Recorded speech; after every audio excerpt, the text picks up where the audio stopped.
અમદાવાદ શહેરમાં ભારે વાહનોના પ્રતિબંધના ધજાગરા ઉડ્યા। શહેરના નિયમો માત્ર કાગળ પર હોય તેવો ઘાટ સર્જાયો છે। આઈ ડિવિઝન ટ્રાફિક પોલીસ સ્ટેશનની પાસે જ જાણે કે સરેઆમ નિયમોનું ઉલ્લંઘન કરવામાં આવ્યું હોય તેવા દ્રશ્યો। ટ્રાફિક પોલીસ સ્ટેશન પાસેથી પસાર થઈ રહ્યા છે ભારે વાહનો। બે રોકટોક ભારે વાહનો અહીંથી પસાર થઈ રહ્યા છે, જેની પર અનેક સવાલો ઊભા થાય છે। પોલીસનું જાહેરનામું છે અને ભારે વાહનો માટેની એ કાર્યવાહી કરવામાં આવેલી છે। ગઈકાલે જ આઈ ડિવિઝન દ્વારા 10 જેટલા મેમો ભારે વાહનોને આપવામાં આવેલા છે।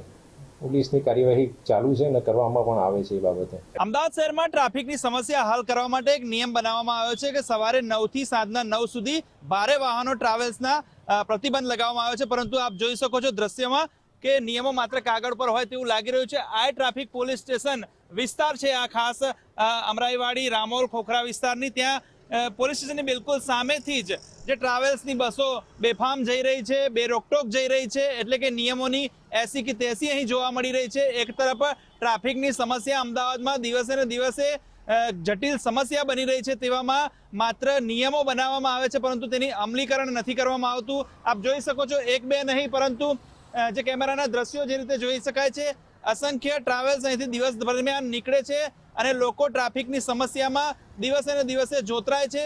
અકસ્માતોનો સામનો કરવો પડે છે, સાથે સાથે ટ્રાફિકની સમસ્યા દિવસે દિવસે વધતી જાય છે। એટલે નિયમો માત્ર કાગળ ઉપર હોય તેવું અહીં લાગી રહ્યું છે। કેમેરા પર્સન મનીષ ત્રિવેદી સાથે સચિન કડિયા, ગુજરાત ફર્સ્ટ અમદાવાદ।